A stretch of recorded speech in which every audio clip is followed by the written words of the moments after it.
Hello friends, welcome back to my channel. Friends, आज हम बात करेंगे अध्याय 7 के शिव महापुराण के बारे में।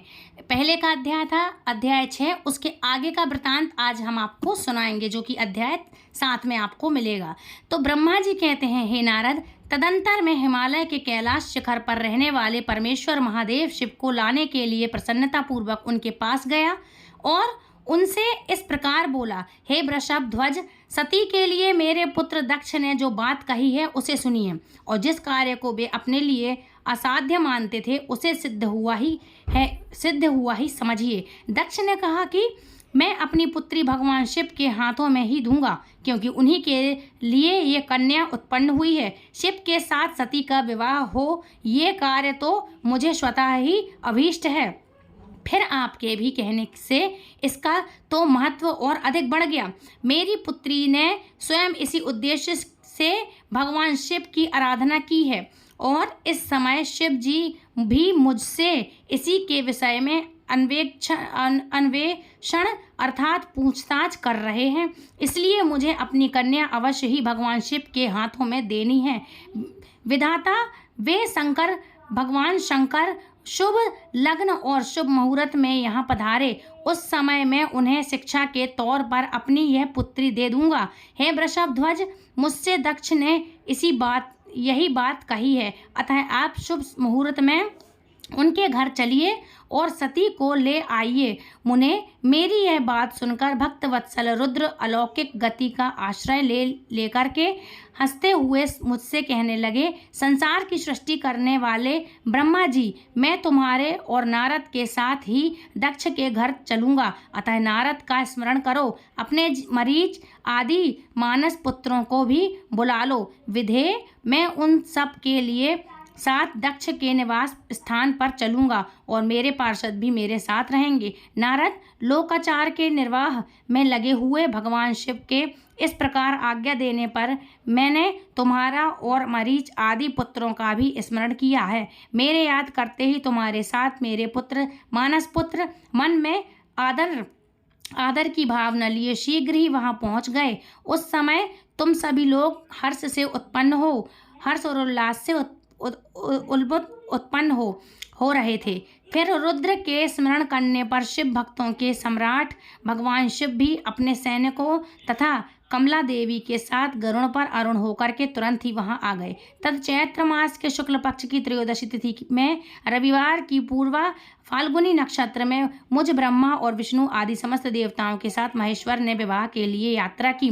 मार्ग में उन देवताओं और ऋषियों के साथ यात्रा करते हुए भगवान शंकर बड़ी शोभा पा रहे थे। वहां जाते हुए देवताओं, मुनियों तथा आनंद मग्न मन वाले प्रमथ गणों का रास्ता में बड़ा भारी उत्सव हो रहा था। भगवान शिव की इच्छा से वृषभ, व्याघ्र और सर्प जटा और चंद्रकला आदि सब के सब उनके लिए यथा योग्य आभूषण बन गए। तद वेग में चलने वाले बलवान बलिव नंदी केश्वर पर आरूढ़ हुए महादेव जी श्री विष्णु आदि देवताओं को अपने साथ लिए क्षण भर में प्रसन्नता पूर्वक दक्ष के घर जा पहुँचे। वहाँ विनीत चित्त वाले प्रजापति दक्ष ने समस्त आत्मीय जनों के साथ भगवान शिव का आदर सत्कार किया। उस समय उनके समस्त अंगों में हर्ष जनित रोमांच हुआ।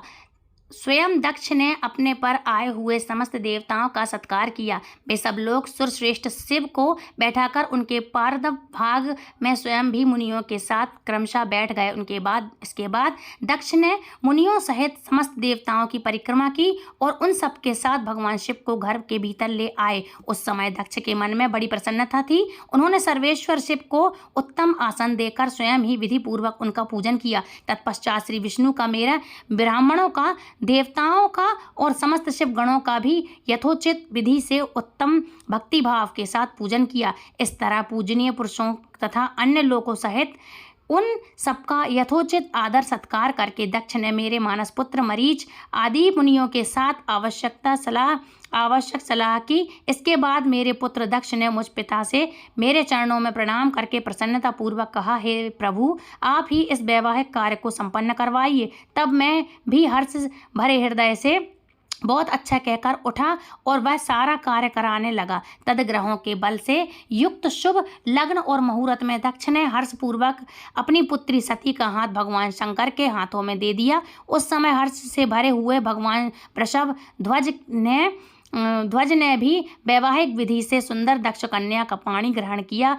फिर मैंने श्री हरि ने, तुम तथा अन्य मुनियों ने, देवताओं और प्रमथ गणों ने भगवान शिव को प्रणाम किया और सबने नाना प्रकार की स्तुतियों द्वारा उन्हें संतुष्ट किया। उस समय नाच गाना के साथ महान उत्सव मनाया गया। समस्त देवताओं और मुनियों को बड़ा आनंद प्राप्त हुआ। भगवान शिव के लिए कन्यादान करके मेरे पुत्र दक्ष कृतार्थ हो गए। शिवा और शिव प्रसन्न हुए तथा सारा संसार मंगल का निकेतन बन गया। श्री ब्रह्मा जी कहने लगे कि हे नारद, कन्यादान करके दक्ष ने भगवान शंकर को नाना प्रकार की वस्तुएं उपहार में दी। यह सब करके वे बड़े प्रसन्न हुए। फिर उन्होंने ब्राह्मणों को भी नाना प्रकार के धन बांटे। तत्पश्चात लक्ष्मी सहित भगवान विष्णु शंभु के पास आकर हाथ जोड़कर खड़े हो गए और इस प्रकार कहने लगे कि देवादिदेव महादेव, हे दया के सागर प्रभु, हे तात, आप संपूर्ण जगत के पितामह हैं और सती देवी आपकी सबकी माता हैं।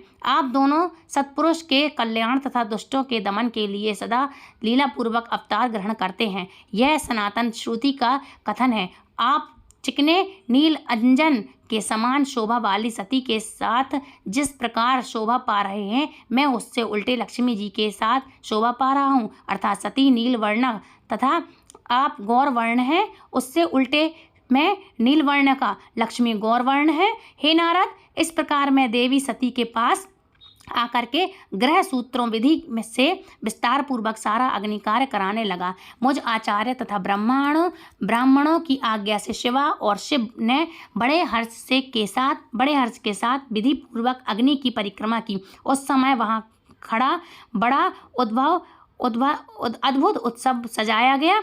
गाजे बाजे और नृत्य के साथ होने वाला वह उत्सव सबको बड़ा सुखद जान पड़ा। इसके बाद भगवान विष्णु बोले कि हे सदाशिव, मैं आपकी आज्ञा से यहाँ शिव तत्व का वर्णन करता हूँ। समस्त देवता तथा दूसरे मुनि अपने मन को एकाग्र करके इस विषय को सुने। हे भगवान, आप प्रधान और अपन अर्थात प्रकृति और उससे अतीत हैं। आपके अनेक भाग हैं, फिर भी आप भाग रहित हैं। ज्योतिर्मय स्वरूप वाले आप परमेश्वर के ही हम तीनों देवता अंश हैं। आप कौन हैं? मैं कौन और ब्रह्मा कौन? आप कौन, मैं कौन और ब्रह्मा कौन? आप परमात्मा के ही ये तीन अंश जो सृष्टि पालक और संहारक करने के कारण एक दूसरे से भिन्न भिन्न प्रतीत होते हैं। आप अपने स्वरूप का चिंतन कीजिए। आपने स्वयं ही लीलापूर्वक शरीर धारण किया है। आप निर्गुण ब्रह्म परब्रह्म स्वरूप से आप ही सद्गुण सगुण ब्रह्म हैं और हम परब्रह्म विष्णु तथा रुद्र तीनों आपके अंश हैं। जैसे एक ही शरीर के भिन्न भिन्न अवयव मस्तक, ग्रीवा आदि नाम धारण करते हैं, तथापि उनसे भी वे भिन्न नहीं होते, उसी प्रकार हम तीनों अंश आप परमेश्वर के ही अंग हैं और ज्योतिर्मय आकाश के समान सर्वव्यापी और निर्लोप स्वयं ही अपना धाम, अपना पुराण, कुटस्था, तीर्थ आदि विशेषण से रहित निर्वाह ब्रह्म है। वही आप शिव हैं, अतः आप ही सब कुछ हैं। श्री ब्रह्मा जी कहते हैं, हे मुनीश्वर, भगवान विष्णु की यह बात सुनकर महादेव जी बड़े प्रसन्न हुए। तत्पश्चात विवाह यज्ञ के स्वामी अर्थात यजमान परमेश्वर शिव प्रसन्न होकर अलौकिक गति का आश्रय लेकर के हाथ जोड़कर खड़े हुए।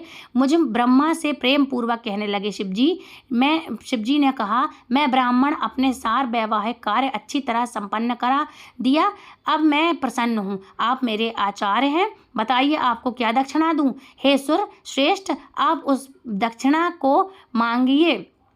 महाभाग्य, यदि वह अत्यंत दुर्लभ हो तो भी उसे शीघ्र कहिए। मुझे आपके लिए कुछ भी अदेय नहीं है। हे मुनि, भगवान शंकर का वह वचन सुनकर मैं हाथ जोड़कर विनीत चित्त से उन्हें बारंबार प्रणाम करके बोला, हे देवेश, यदि आप प्रसन्न हो और महेश्वर आदि हैं, मैं वर पाने के योग्य हूँ तो प्रसन्नता पूर्वक जो बात कहता हूँ उसे आप पूर्ण कर दीजिए। महादेव, आप इसी रूप में इसी वेदी पर सदा विराजमान रहें, जिससे आपके दर्शन से मनुष्य के पाप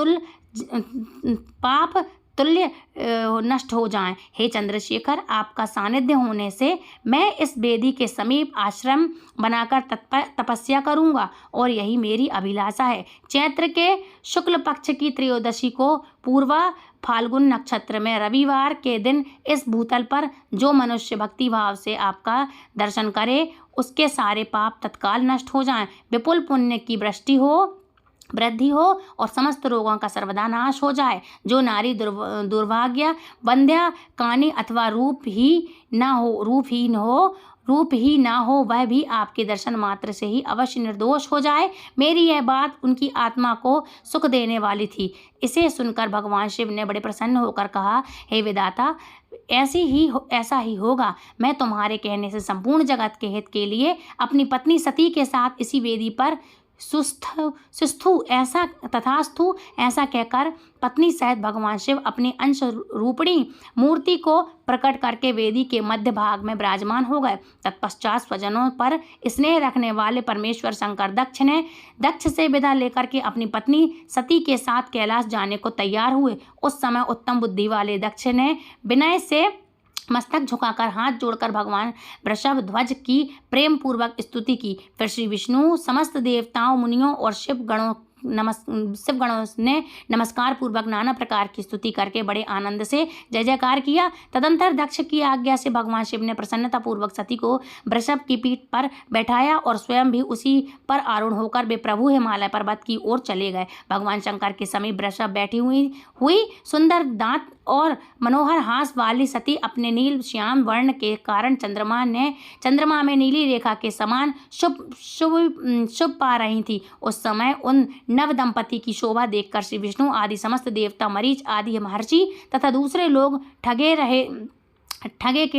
गए। हिल डुल भी नहीं रह सके वो लोग, और दक्ष भी खुद मोहित हो गए। इतने सुंदर लग रहे थे दोनों। तत्पश्चात कोई बाजे बजाने लगे और दूसरे लोग मधुर स्वर से गीत गाने लगे। इतने ही लोग प्रसन्नता पूर्वक शिव जी के कल्याण में यश का गान करते हुए उनके पीछे पीछे चलने लगे। भगवान शंकर ने बीच रास्ते में दक्ष को प्रसन्नता पूर्वक वापस लौटा दिया और स्वयं प्रेमाकुल को होकर के प्रेम गणों के साथ अपने धाम को जा पहुँचे। यद्यपि भगवान शिव ने विष्णु आदि देवताओं को भी विदा कर दिया, तब भी वे बड़े प्रसन्नता और भक्ति भाव के साथ पुनः उनके साथ हो लिए। उन सभी देवताओं, प्रेम गणों, प्रेत गणों तथा अपनी पत्नी सती के साथ हर्ष भरे शंभु हिमालय पर्वत से सुशोभित अपने कैलाश धाम में जा पहुँचे। वहां जाकर उन्होंने देवताओं, मुनियों और दूसरे लोगों का बहुत आदर सम्मान करके उन्हें प्रसन्नता पूर्वक विदा किया।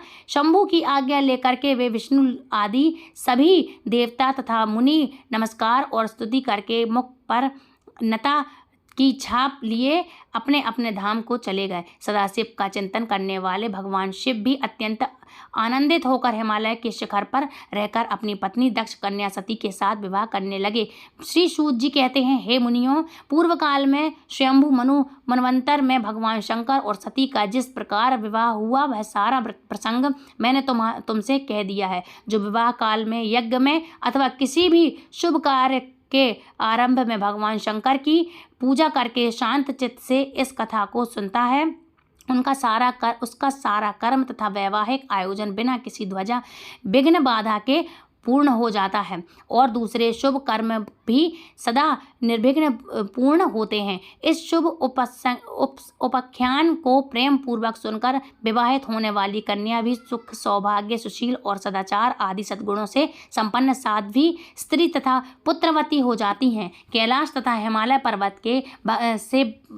पर्वत पर भगवान श्री शिव और देवी सती के विविध बहारों तथा विस्तार पूर्वक वर्णन करने के पश्चात श्री ब्रह्मा जी ने कहा, हे मुने, एक दिन की बात है, देवी सती एकांत में भगवान शंकर से मिली और उन्हें भक्ति पूर्वक प्रणाम करके दोनों हाथ जोड़कर खड़ी हो गईं। प्रभु शंकर को पूर्ण प्रसन्न जान नमस्कार करके विनीत भाव से खड़ी दक्ष कुमारी सती भक्ति भाव से अंजनी बांधकर बोली।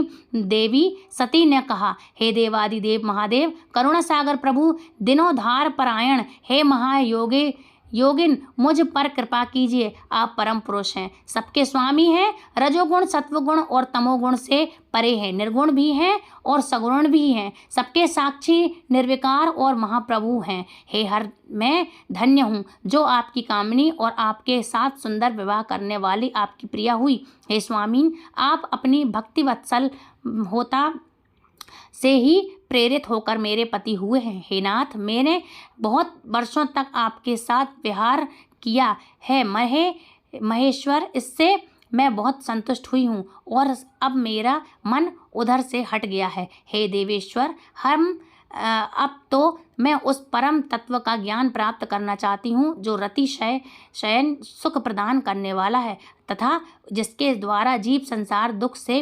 अनायास उद्धार पा सकता है। हे नाथ, जिन कर्म का अनुष्ठान करके विषय जीव भी परम पद को प्राप्त कर लेते हैं और संसार के बंधन में बंधे उसे आप बताइए। हे प्रभु, मुझ पर कृपा कीजिए। श्री ब्रह्मा जी कहते हैं, हे मुने, इस प्रकार आदि शक्ति महेश्वरी सती ने केवल जीवों के उद्धार के लिए जब इस उत्तम भक्ति भाव के साथ भगवान शंकर को प्रसन्न किया, तब उनके उस प्रश्न को सुनकर स्वेच्छा से शरीर धारण करने वाले तथा योग के द्वारा योग से भी विरक्त चित्त वाले स्वामी शिव ने अत्यंत प्रसन्न होकर देवी सती से इस प्रकार कहा, देवी, हे दक्ष नंदिनी, हे महेश्वरी, सुनो, मैं उसी परम तत्व का वर्णन करता हूँ जिससे वासना वृद्ध जीव तत्काल मुक्त हो सकता है। परमेश्वरी, तुम विज्ञान को परम तत्व जानो। विज्ञान वह है जिसके उदय होने पर मैं ब्रह्मा हूँ ऐसा दृढ़ निश्चय हो जाता है, ब्रह्मा के सिवा दूसरी किसी वस्तु का स्मरण नहीं करता और उस विज्ञानी पुरुष की बुद्धि सर्वथा शुद्ध हो जाती है। प्रिय, वह विज्ञान दुर्लभ है, इस त्रिलोकी में उसका ज्ञाता कोई विरला ही होता है। वह जो और जैसा भी है सदा मेरे स्वरूप ही साक्षात पर ब्रह्म है। उस विज्ञान की माता है मेरी भक्ति, मेरी शक्ति, मेरी भक्ति जो भोग और मोक्ष रूप फल प्रदान करने वाली है, वह मेरी कृपा से सुलभ हो जाती है। भक्ति 9 प्रकार की बताई गई है। देवी सती, भक्ति और ज्ञान में कोई भेद नहीं है। भक्त और ज्ञानी दोनों को ही सदा सुख प्राप्त होता है। जो भक्ति का विरोधी है उसे ज्ञान की प्राप्ति हो ही नहीं सकती। देवी, मैं तो सदा भक्तों के अधीन रहता हूँ और भक्त के प्रभाव से जातिहीन नीच मनुष्यों के घर में मैं भी चला जाता हूँ और इसमें कोई संशय नहीं है। हे देवी, वह भक्त 2 प्रकार की ही हैं, सद्गुण और निर्गुणता। निर्गुण और सद्गुण, जो वैद्य अर्थात शास्त्र विधि से प्रेरित हो और स्वाभाविक अर्थात हृदय के सहज अनुराग से प्रेरित होती है, वह श्रेष्ठ है। जिसमें विभिन्न जो कामना मूलक भक्ति होती है वह निम्न कोटि की मानी गई है। पूर्वोदय दोनों प्रकार की भक्तियाँ की और अनिष्टिक के भेद से जो भेद बाली हो जाती है, नष्ट की भी भक्ति 6 प्रकार की हो जानी चाहिए और अनेक एक ही प्रकार की गई भक्ति विद्वान पुरुष विवाहिता और अहिता आदि भेद से उसे अनेक प्रकार की मानते हैं। इस द्विंद भक्ति योग प्रभेद होने के कारण इनके तत्व का अनत्रय वर्णन किया गया है। हे प्रिय, मुनियों ने सद्गुणा और निर्गुणा दोनों भक्तियों को बताया हुआ है। दक्ष नंदिनी, उन 9 अंगों का वर्णन करता हूँ, तुम प्रेम से सुनो। हे देवी, श्रावण कार्तिक स्मरण करने, सेवन, 10 अर्चन, सदा मेरा वंदन, संख्य और आत्मसमर्पण यह विद्वानों ने भी भक्ति के 9 अंग बतलाए हैं। हे वेद, हे भक्ति, वे उन उपरांग भी बहुत से बताए गए हैं। हे देवी, अब तुम मन लगाकर मेरी बात सुनो। 9 अंगों के प्रथम पृथक लक्षण और सुनो, वे लक्षण भोग और मोक्ष प्रदान करने वाले हैं। जो स्थिर आसन पर बैठकर तन मन आदि से मेरी कथा कीर्तन आदि का नित्य सम्मान करता हुआ प्रसन्नता पूर्वक अपने श्रवण बटों से उसके अमृतपान रस का पान करता है, उसके इस साधन को श्रवण कहते हैं अर्थात सुनना कहते हैं। और जो हृदय आकाश के द्वारा मेरे दिव्य जन्म कर्मों का चिंतन करता हुआ प्रेम से वाणी द्वारा उनका उच्च स्वर से उच्चारण करता है, उनके 10 भजन उनके इस भजन साधक को कीर्तन कहते हैं। देवी मुझ नित्य महेश्वर को सदा और सर्वत्र सर्वत्र व्यापक जानकर जो संसार में निरंतर निर्भय रहता है उसी को स्मरण कहा गया है। अरुणोदय से लेकर के हर समय सेव्य की अनुकूलता का ध्यान रखते हुए हृदय और इंद्रियों से जो निरंतर सेवा की जाती है वही सेवक नामक भक्ति है। अपने को प्रभु का किंकर समझकर हृदयामृत के भोग से स्वामी का सदा प्रिय संपादन करता दास्य कहा गया है। अपने धन वैभव के अनुसार शास्त्रीय विधि से मुझे परमात्मा को सदा पाद आदि 16 उपचारों का जो समर्पण करना है उसे अर्चन कहते हैं। मन से, ध्यान से और वाणी से वंदना में मंत्रों के उच्चारण पूर्वक 8 अंगों से भूतल का स्पर्श करते हुए जो ईर्षा देव को नमस्कार किया जाता है उसे वंदन कहते हैं। ईश्वर मंगल या अमंगल जो कुछ भी करता है वह सब मेरे मंगल के लिए ही है, ऐसा दृढ़ विश्वास रखना सख्य भाव का लक्षण है। देह आदि जो कुछ भी अपनी कही जाने वाली वस्तु है वह सब भगवान की प्रसन्नता के लिए उन्हीं को समर्पित करके अपने निर्वाह के लिए भी कुछ बचा कर ना रखना, अर्थात निर्वाह की चिंता में भी रहित हो जाना आत्मसमर्पण कहलाता है। यह मेरी भक्ति के लिए 9 अंग हैं जो भोग और मोक्ष प्रदान करने वाले हैं। इससे ज्ञान का पाठ्य होता है और यह सब साधन मुझे अत्यंत प्रिय हैं। मेरी भक्ति के बहुत से उपांग भी कहे गए हैं, जैसे बिल्व आदि का सेवन आदि। इनको विचार से समझकर लेना चाहिए। प्रिय इस प्रकार सांगोपांग भक्ति सबसे उत्तम है। यह ज्ञान वैराग्य की जननी है और मुक्ति इसकी दासी है। यह सदा सभी साधनों से ऊपर विराजमान है। इसके द्वारा संपूर्ण कर्मों के फल की प्राप्ति होती है और यह भक्ति मुझे सदा तुम्हारे समान ही प्रिय है। जिनके चित्त में नित्य निरंतर यह भक्ति निवास करती है वह साधक मुझे अत्यंत प्यारा है। हे देवेश्वरी, तीनों लोकों और चारों युग में भक्ति के समान दूसरा कोई सुखदायक मार्ग नहीं है।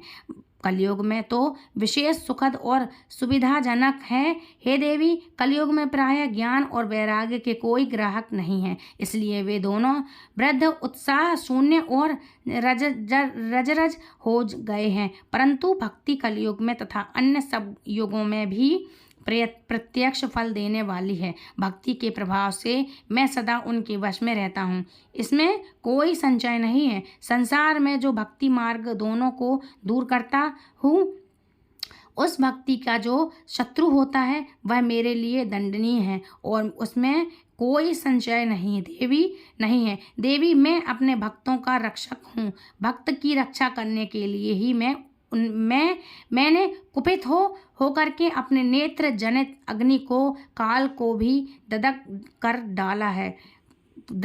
डाला है। प्रिय भक्त के लिए मैं पूर्व काल में सूर्य पर भी अत्यंत कृत हो उठा तथा शूर लेकर के मैंने उन्हें मार भगाया था। देवी, भक्त के लिए मैंने सैन्य सहित रावण को भी क्रोध पूर्वक त्याग दिया, उसके प्रति कोई पश्चाताप भी नहीं किया। सती, हे देवेश्वरी, बहुत कहने से क्या लाभ है। मैं तो सदा ही भक्त के अधीन रहता हूँ और भक्ति करने वाले पुरुष के अत्यंत वश में ही हो जाता हूँ। श्री ब्रह्मा जी कहते हैं, हे नारद, इस प्रकार भक्त का महत्व सुनकर दक्ष कन्या सती को बड़ा हर्ष हुआ। उन्होंने अत्यंत प्रसन्नता पूर्वक भगवान शिव को मन ही मन प्रणाम किया।